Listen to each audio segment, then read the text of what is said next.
Welcome back. You're watching Power Breakfast on CNBC TV18. On to the top story that we will be tracking today. India faces 50% US tariffs that came into effect from yesterday. Export worth $60 billion to the US get impacted. The Trump administration notified India about additional 25% tariffs earlier this week. In fact, President Trump, while making the announcement earlier in August, had alleged that India was fueling Moscow's war machine by buying Russian oil. My colleague Parikshit joins us now to tell us more. Parikshit? Well, the White House is increasing the pressure on India and making the messages very clear. In fact, Peter Navarro, the President's senior counselor for trade and manufacturing, has said that India can get rid of the 25% additional tariff if it stops buying Russian oil.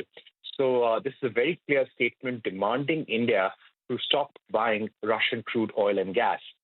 Kevin Hassett, who's the White House National Economic Council director, he's gone on to say that India and U.S. have a complicated relationship right now. While the U.S. wants to stop the war in Ukraine with India's help, India is also showing intransigence by not opening up its economy, and India has made its red lines very, very clear.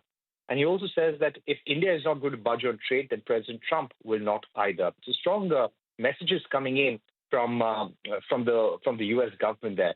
At the moment, government sources here in New Delhi say that talks between India and U.S. continue to resolve the tensions.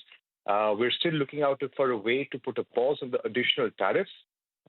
The message also is that we will be able to overcome the tariff hurdles just the way we've been able to overcome the economic setbacks during COVID-19 and also how we overcame sanctions during the nuclear tests as well.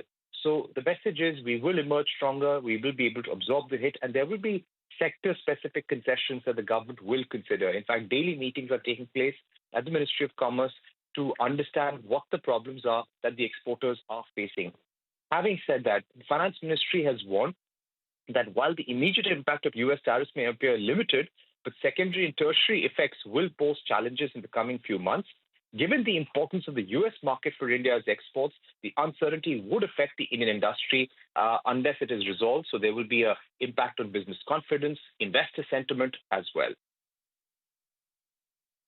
I think that it is a complicated relationship, that it's integrated some with the problems that we're trying to put extra pressure on Russia so that we can get a peace deal to save millions of lives, and the Indian intransigence about opening their markets to our products. And so I think that when you're looking at trade negotiations, one thing I think we've all learned is that you need to keep your eyes on the horizon and recognize that there are going to be ebbs and flows in things before we reach the final position. And if the Indians don't budge, I don't think President Trump will either.